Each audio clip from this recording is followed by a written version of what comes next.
To all the HBCU students making moves, listen up. For over 20 years, McDonald's has been at the side of college hopefuls. And with over $1 million in funding this year through the Black and Positively Golden Scholarship, Mickey D's is helping HBCU students rise and flourish into their graduating roles. This scholarship season, get ready to take your place when you apply for a McDonald's Black and Positively Golden Scholarship. Visit mcdblackscholars.com to apply now. Applications close on April 25th, 2025. I would say this partnership has been a dream come true. I'm very proud of what we negotiated when we sat down at the table. Everything that we negotiated was able to come to fruition. They have stayed true to their word since we've done the partnership, since we signed those papers back in 2023. For the record, the formulas have not changed. Hi, I'm Crystal Vega. Hi, I'm Amanda Booz. And this is Elevators Podcast, where we talk about the peaks and valleys of life's journey, from relationships to friendships, entrepreneurship, you name it, we're talking about it, and even give you a taste of the sizzling social media hot topics of the day, all through the lens of modern womanhood. And so we love talking about the wins, right? But I feel like with wins comes losses, and I think during those dark times is where we learn the most. Yeah. So I would love to know how long did that dark time last? how long? Because I don't know about y'all, but hearing 2017, I'm like, that feels like just yesterday. So you started in 2014. Yeah. Then 2017, you was in retail stores. So it was 3 years, and 3 years, it sounds quick, but also when you're in it, it feels long. So anyways, long story short, what did the kind of the trial and error period really feel like for you? Because I know you also mentioned how sometimes you wouldn't pay yourself or your husband. So that's crazy to hear, now in retrospect. Right, yeah. So going into retail, as exciting as it is, it's also very hard and very challenging, because when they put an order in, you as the vendor, you are paying all of the upfront costs. You're paying the marketing spend for that retailer to market your products on that shelf space.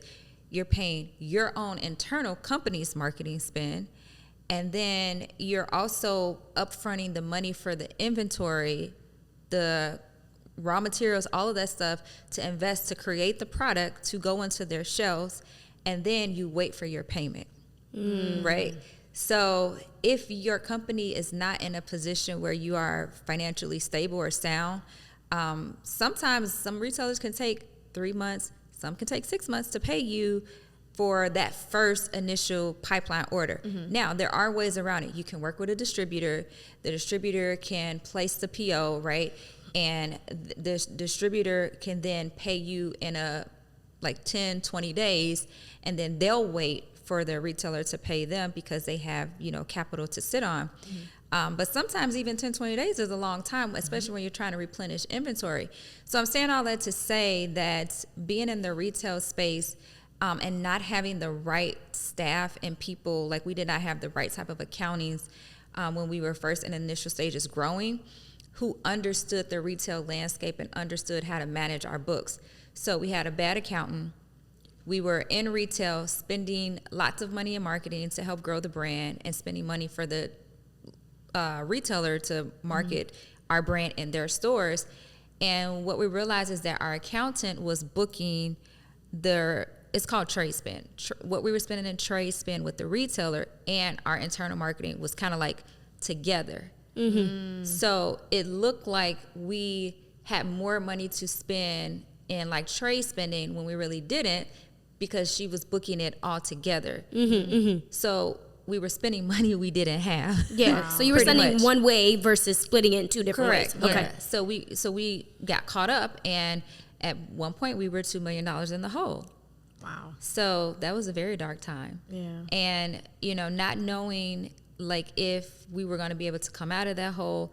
And granted, we had built the company, bootstrapped the company, to not have to take on any private equity or angel investors. We took on money from a friend of my husband's a couple of years prior to, but it wasn't a lot. But we had built all of this and had not have to take on any money until we were cash strapped, and going to the banks and getting lines of credit and then having to scrap to try to pay the line of credit back and have the banks knock on your door like, where's my money? Like it was a part of the journey. And we got to the point where we knew that we needed to take on investors to help us grow, and not a lot of investors wanted to invest in us or believed in us because we were in the negative. But the company on the outside was growing exponentially, and that's what we were trying to sell them on, like the potential. As an investor, you got to believe in the people. You got to believe in the potential and the future of the brand. And the brand had great potential. Obviously, I'm sure they're mad now, right? Because we can see it. The brand was growing, but we were new entrepreneurs, made some mistakes, but just needed a little help and guidance and mentorship to like help us get over this hump. And it wasn't until 2020 we eventually took on an investment from New Voices, the founders, Richard Lou Dennis, and they saw and believed in the potential of the brand. And they made a small investment that literally helped us get back on track. And by that time, when we turned around, we had like 4x growth, and the company was now in a very healthy, profitable state. And we were like well on our way, which allowed us to then do the private equity deal with Berkshire Partners, where we maintain majority ownership, which is rare, especially for a Black company. And you made history doing that. That was the historic. First Black woman to do that. Exactly. Yeah. So, but it took for somebody to believe in us to say, here, let me help you guys out. Let me give you guys some mentorship and like show you guys a path. And that's why we were able to do like the historic deal with Berkshire, the historic partnership with P&G, because as I made earlier, those investors that didn't, I'm sure they're kicking themselves in the butt now, because you got to believe in the potential of the brand and not necessarily look at, you know, the negative side effects. But also, scare money don't make no money. That's true. Hello. If you don't take the risk, then you won't get the reward. As a female founder and someone who's tapped into this industry, I know a lot of people may say, you know, they might be afraid of it, something being oversaturated, especially with, you know, like hair and beauty and stuff like that. And I know you mentioned, you know, you guys started this from the ground up. You didn't have anyone to help you as an entrepreneur. You were learning along the way. How did you get into those rooms or those circles? Like, how were you able to like build that community and for people who want to come up and also like be on that path? Well, I've always had the mentality like, you know, closed mouths don't get fed. And if you don't get out there and talk about your brand, talk about yourself, if you don't connect and meet people, nobody's gonna know about you. Yeah. And it was challenging for me because I'm not the most extroverted, outgoing person. Like, I am kind of reserved, kind of quiet at first. I've grown a lot because I've had to, but I had to push myself out of my comfort zone of not just wanting to just be around people that I'm comfortable with, but push myself to get out there and meet and network with people that I don't know and people that may be smarter than me or may have done more successful things than me. I want to be around those people because I want to learn from those people. So I had to like just get out there and get out of my own head because it's like, what's stopping me? God gave me this purpose and this dream for a reason, and he's aligned these people in my path, right? And I feel like God is just wanting to see, are you going to be obedient and actually do and pursue and have faith and trust and stop leaning on your own understanding and your own strength, but taking yourself out of the equation and say, I'm going to lean on your strength and you're going to give me the strength to go out here and just say hi to this celebrity that I've admired. And then this celebrity ends up working with me. So it's like, you know, you got to like get out of your own head. And I think that's what has helped me a lot. And going to different events, network. I had to say yes to a lot of things in the beginning because I feel like you have to say yes to certain things to help build and grow when you're in the grinding stage. Because that yes will eventually allow you to say no to things once you've built up your platform and your brand, things that don't necessarily align with it. But I did have to like do some things that I may not necessarily align with, you know, my brand, or I won't say my brand, everything aligned with the brand. But like I would say if I didn't want to go to Atlanta because I didn't want to leave my kids, well, I probably had to go because I knew that it was going to pay off eventually. So I'm saying in that aspect. So you may have to like sacrifice certain things in the very beginning so you can enjoy later on in life. Yeah. That's so true. I love that you said that, because a lot of people have such a tough time like getting out their comfort zone and also doing things alone. Like that's something I was even thinking for myself. I'm like, there's so many events and conferences and so many things as women that we can just put ourselves in the rooms of to be able to meet people like yourself or other people, to be able to like expand beyond like our home territory, like where we're from. Yeah. But I always say this too, like, you don't have to dance at every party, but to your point, you do have to go out there to some parties. You might do a little two-step. So that being said, how do you decipher, like, what are those things that somebody should be at? Like, what were the deciding factors for you? Did you have, like, a checklist that it had to check 3 boxes in order for you to say yes? Like, what did that look like? Yeah, so my checklist now looks a lot different than, like, in the very beginning. But in the beginning, I would look for, like, does this event speak to my target audience, like women? Are there going to be women there? Does this event have any type of influential people that I want to connect with? Who is the brand's organizer or the person behind, this event? Like, how is their brand? And that's what I mean. Like, does their brand align with my morals, my ethics, my values, right? And I would just kind of like, that was pretty much it, my checkbox. I didn't care where it was, because I would travel as long as there's ways to get to that place. I didn't care where it was. And I would just do it because it had the audience that I wanted to speak to. Now I'm a little more like particular. I still use that same criteria, but I'm also like, okay, now how does my schedule align with this? And if my schedule does not align with this for whatever reason, I'm okay with saying no to certain things, and I don't have FOMO. I used to have FOMO, like, well, if I'm not at this event, nobody's gonna know about Mielle. No, people will still know about Mielle. Yeah. Now I don't have FOMO. I'm like, if I can't be there, it's just not meant for me to be there, and it's okay.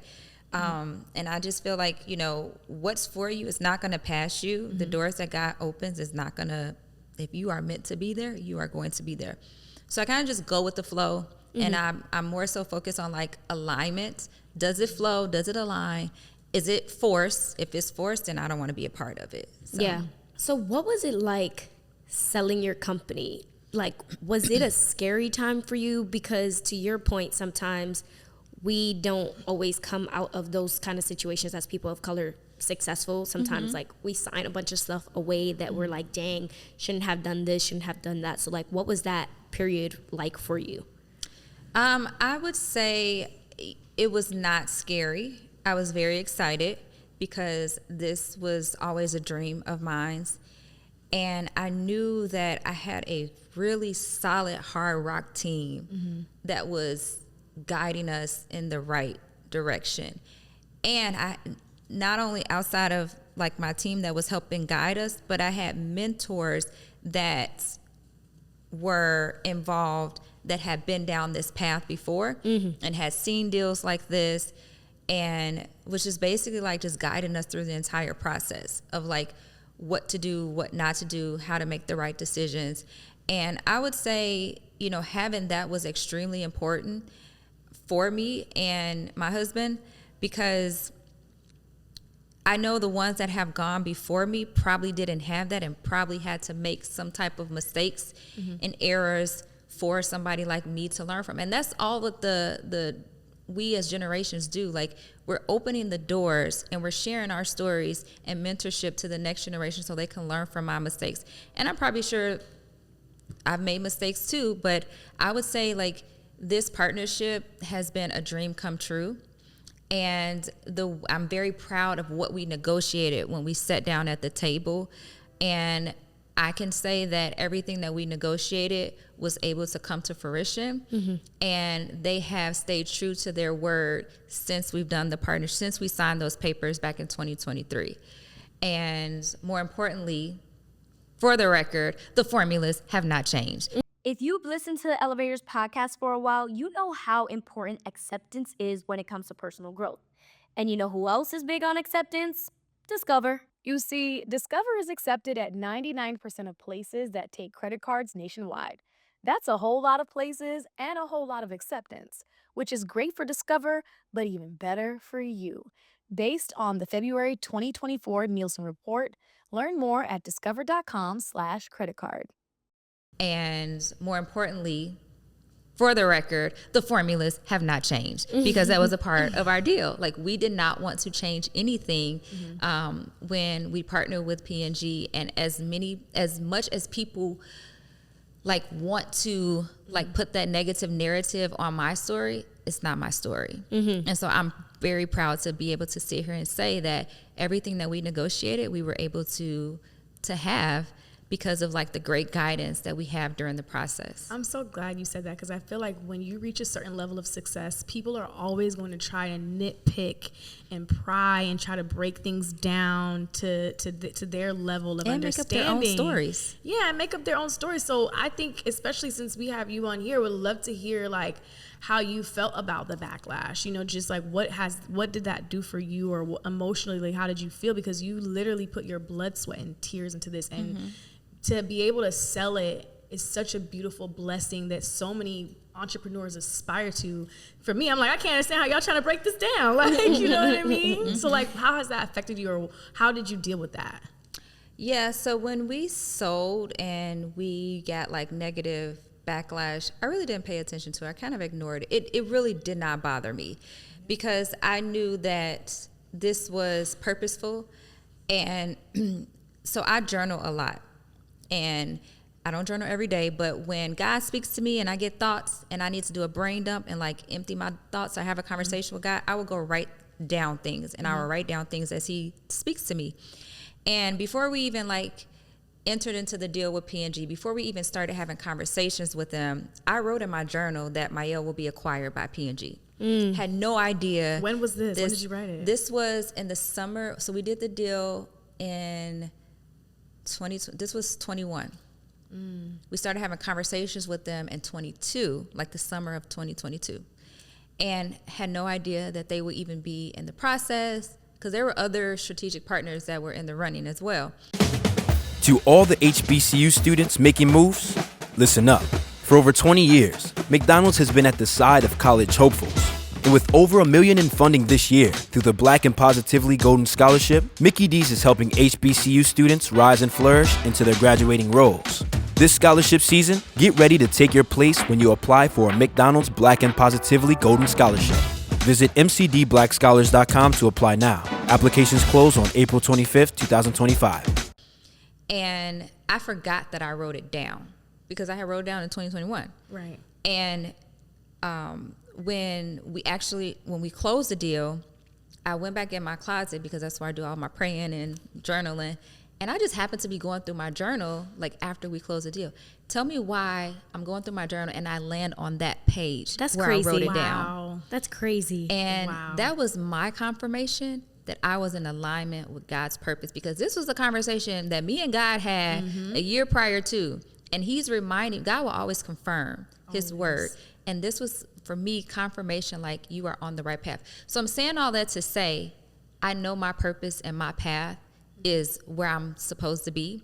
So anyone that criticizes that, you can criticize me all you want to. You really are criticizing what he put me on this earth to do and his plan for me. So you're criticizing his plan. So y'all got to take that up with God, because I know what I'm supposed to be doing on this earth. And so that's why it doesn't bother me, because I know my path and I'm in alignment.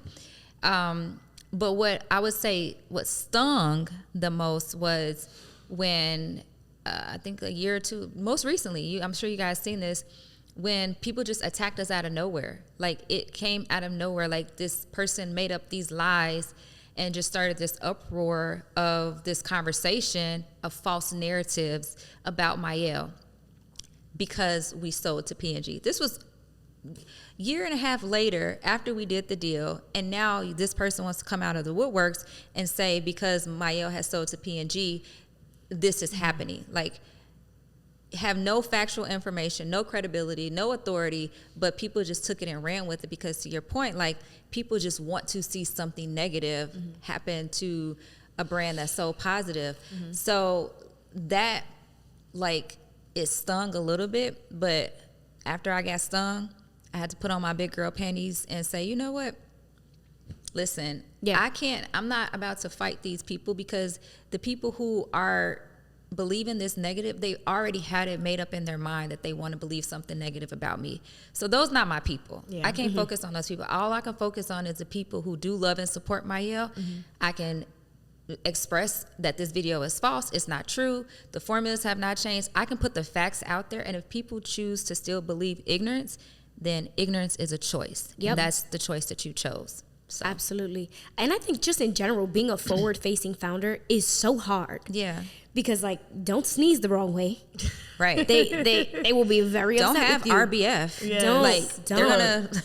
Yes. Oh my God. Don't do anything, because they're going to nitpick every single thing that you do. Everything. Yeah. And I know we probably all feel the same in terms of like not wanting to go back in history and like change anything because things happen the way they're supposed to happen. But like, would you change it in terms of like being a forward-facing founder if you could?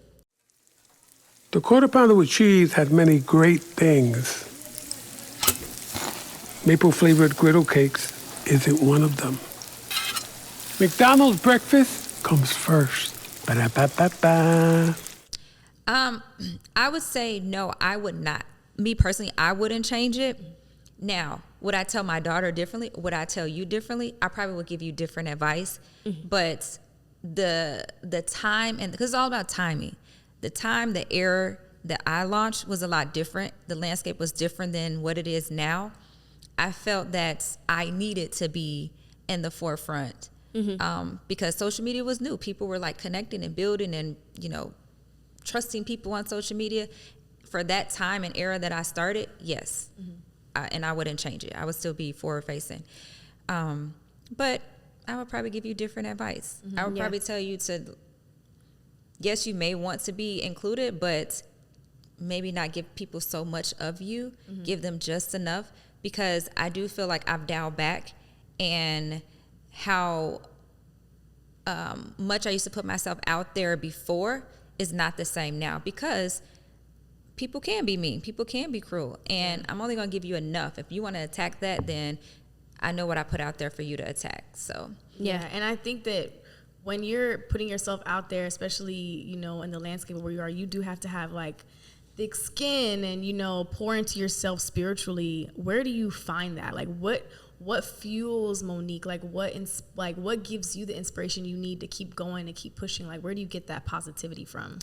I get my positivity from my faith and my spirituality, my relationship with God, and reading the Bible. Like, that's what keeps me grounded, and also having prayer warriors around me and having a great support system, because you need people that know you for you and love you for you before the fame, before, you know, whatever, that knows how you look without the makeup and all the glam.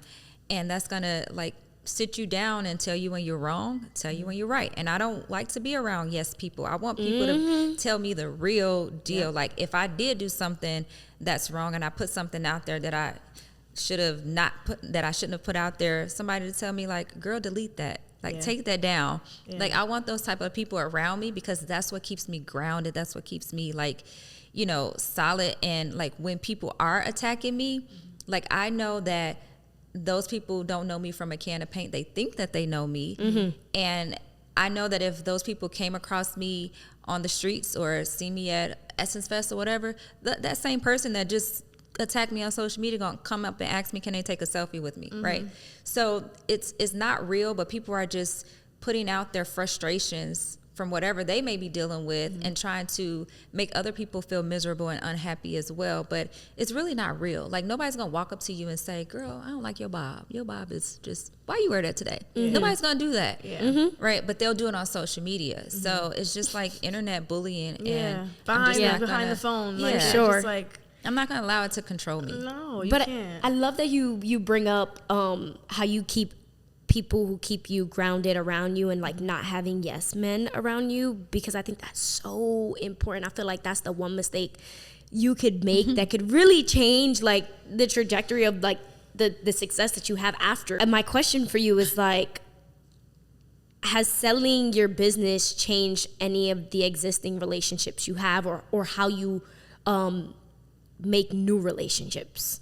Yeah, for sure. some of my relationships have changed and have pivoted even before selling the company, just even on the path of growth.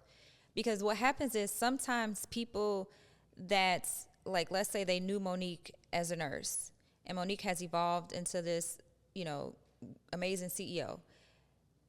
The evolution affects them, and they can't be around the evolution because it aggravates something, and maybe not consciously, but it can subconsciously create like jealousy.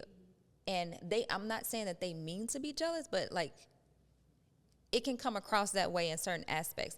But because they are not used to you in this box that they have once had you in, and you've outgrown that box, then you start to get the narrative of like, you're different or you change. And really, we are created on this earth to evolve, and we're supposed to change. We're not supposed to be the same. My 30-year-old brain, when I started Mielle, is not the same as my 20-year-old brain. And sometimes when you have friendships that don't understand the evolution, they can remove themselves from your environment because they can't deal with the growth. And it doesn't mean that there has to be like bad blood or beef or anything, but you just notice like distance can be created between certain friends for whatever reason, because you guys are on different paths. And I think that's normal, right? And like obviously once I sold my company, it comes with a different layer of success, comes with a different set of like vultures of people that want to attach themselves to you for whatever reason.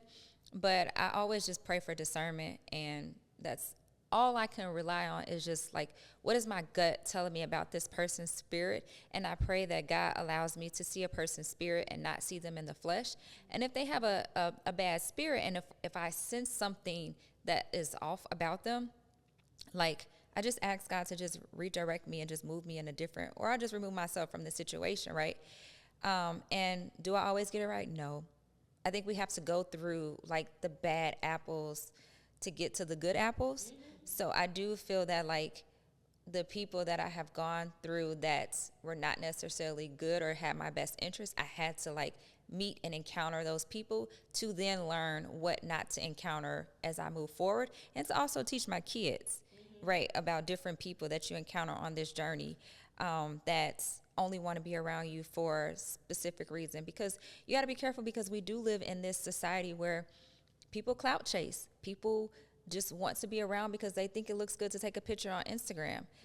So I just have to like just lead with just my discerning spirit and not have my guard up to the point where I miss out on people that are actually blessings to my life. So it's like a balance. Yeah. Yeah. And listening to your intuition. We always talk about intuition. Discernment and intuition is going to tell you every time. Yeah. Every single time. And it's, that feeling is real. And and you don't even have to explain it to somebody. Like between you and God, if you know that it's not for you, it's just literally just taking, like, I love that you said that, just taking yourself out the equation, or just like asking him to redirect you. I love that. I want to know what's next. What's next for Monique? What do you have lined up? What are we working on? I know the book is definitely something that's in motion, but are there other ventures, or do you feel like there's other things that you would love to tap into?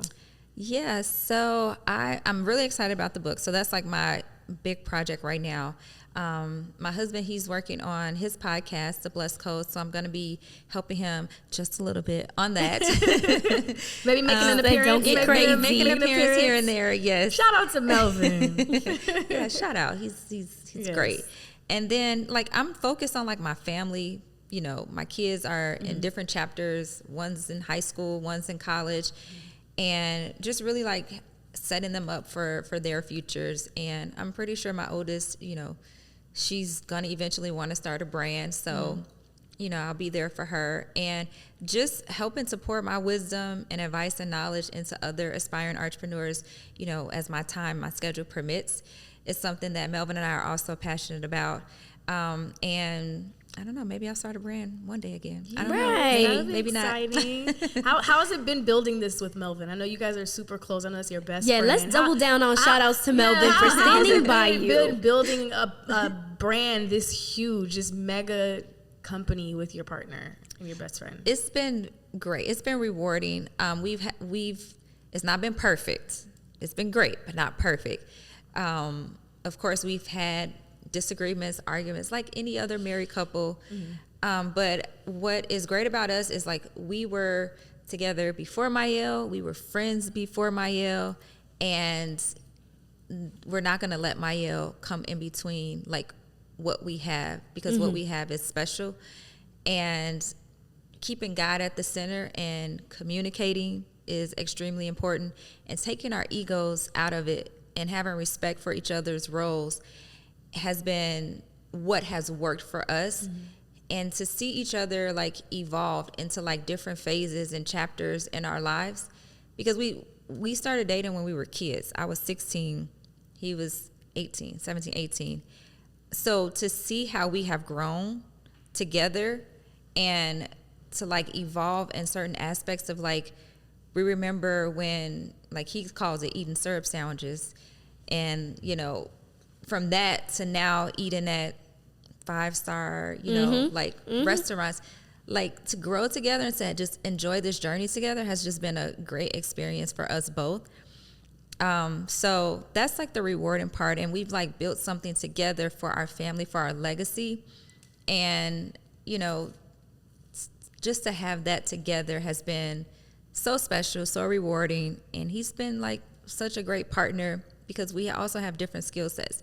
So I think it's important, like when you have a partner, whatever it is that you do, husband, spouse, friend, make sure you guys can complement each other. And that's been, you know, something that we also do very, like we complement each other, and that's why we've been able to work so well together. That's beautiful. I feel like this in this era, especially, women aspire to have such a thing. Like we aspire marriage, babies, and then building an empire with our partners. Like that's the third thing we're like checking off in this generation. So it's really beautiful to know that it's possible. It's definitely possible. It's possible, but I'm sure that there were trying times.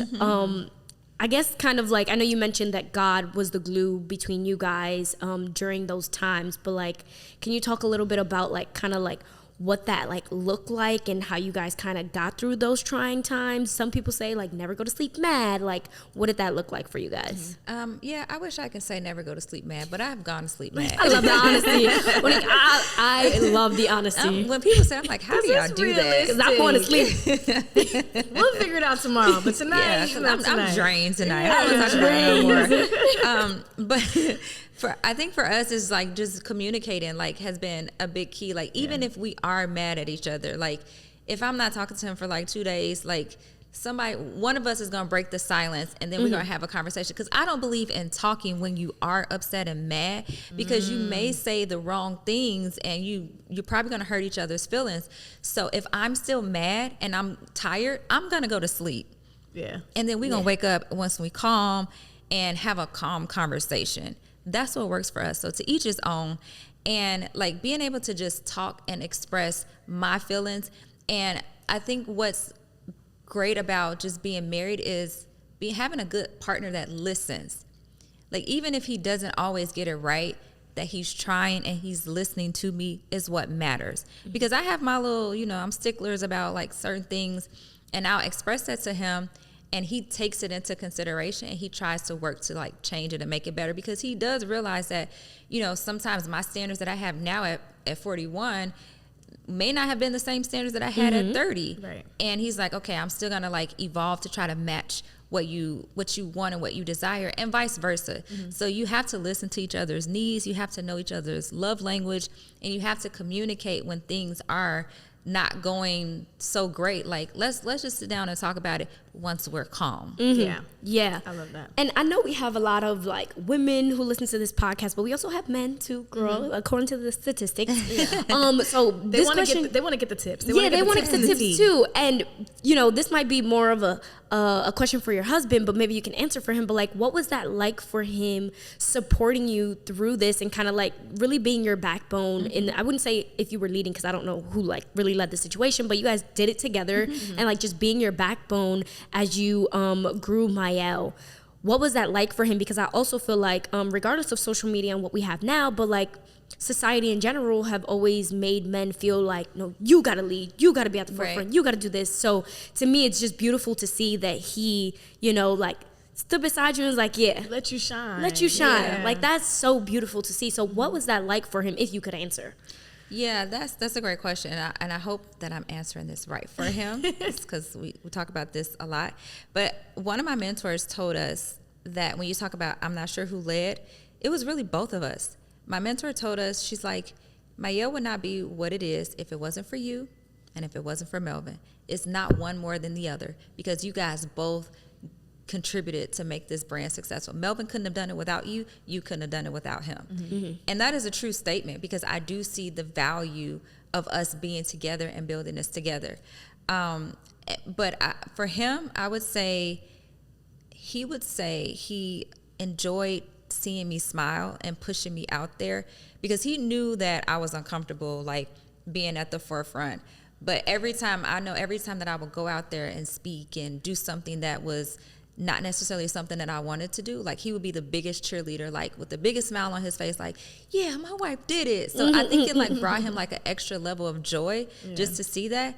And then I think it takes a very secure man to say, you know what, I'm gonna take a step back. I know what I'm doing and the value that I'm bringing on the back end, but I'm gonna let my wife shine, because he understood, like, when she shine, I shine. We're happy. Like, when she happy, I'm happy. Mm-hmm. So I think it just takes a strong, secure man to know his place, and to know that, like, no matter how I put my wife out there and how many people are, attracted to her and giving her attention, like, I'm secure with my position. Like, I know we solid, we tight. And I'm not intimidated by anything. Mm-hmm. And I think that he's just a very, secure man. Like, he doesn't have a huge ego. He's okay with, I'm supporting you for you to do your thing. And now he's like, have his own personal projects. Mm-hmm. And I'm like, now it's my turn. I don't have a problem taking the back seat, and just sitting down, because that's just my nature anyway. Yeah.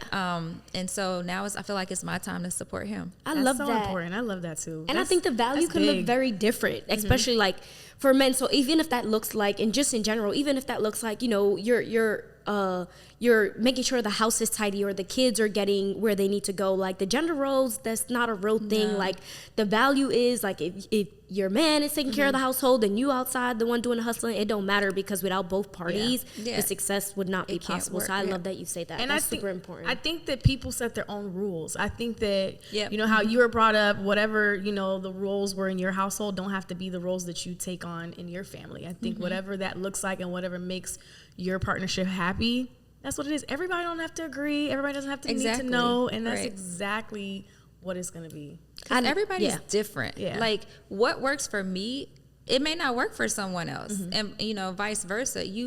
What's more important is that you communicate and you sit down with your partner and have a mutual understanding of, like, what you guys are going to take care of or handle in the house. Like, I can tell you for me and Melvin, like, with our kids, I'm taking them to school. Well, my youngest now, my oldest is in college, but I take my youngest daughter to school, and I enjoy doing that. And I'm doing that, picking her up. I'm her Uber driver. He's not necessarily doing it, but for me, I love doing it because it gives me a time to, like, bond with her, talk to her, etc. But that's what works for us. Somebody may look at it and say, he should take her to school some days. No, stay out of my business, because this is what I want to do. So you just have to have that conversation with your partner and have a mutual agreement of, like, this is what you're going to do. This is what he's going to do. And it's just an understanding. And there's no need for nobody else to put their, and that's another thing, keep people out your business.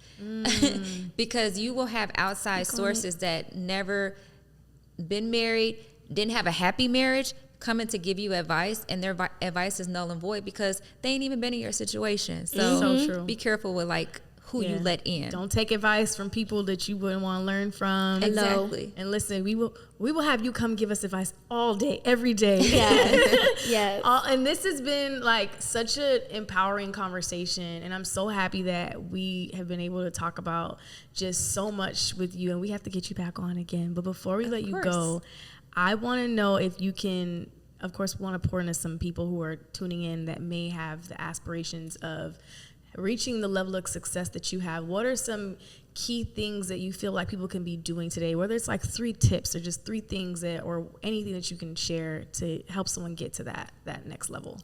I would say if I can share with someone on how to get to the next level, is to not be afraid to be authentic. Like, no one can beat authenticity. I always say, like, no one can beat you at being you.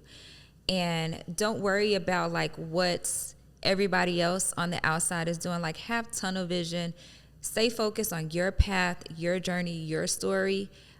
You can learn from other people's story, but just know that God has a specific purpose and plan for your life. And in order for you to really understand what that is, it starts with having that relationship with him first. So it starts there. The Bible tells us, seek him first and all things will be added unto thee. And I do believe that once you start there, all things will be added unto you in your life for abundance and expansion. And I would also say, like, operate from a mindset of like abundance and not scarcity. You know, I think it's very common in our community to feel like, you know, there can only be one, or, you know, I can't share information with you because I don't want you to outshine me or do better than me. When you operate from a spirit of abundance, I feel like overflow is then attracted to you because you're not stealing and hoarding information. You're giving it in abundance to other people. You're not hoarding in that bad energy, and that energy is going to just be attracted back to you. So operate from a spirit of abundance, and mentorship is like very important.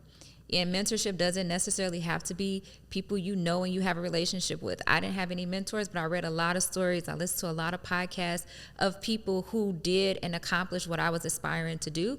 And I had them as mentors in my head until I was able to like go out there and find the right people to help guide me and lead me down the path that I was looking to achieve. So, you know, don't get so caught up in like this mentor I have to have a relationship with. When you get to that point, it is about relationship building, and it should be reciprocal. Like, if you have something of value to give to that person, like, don't just pull.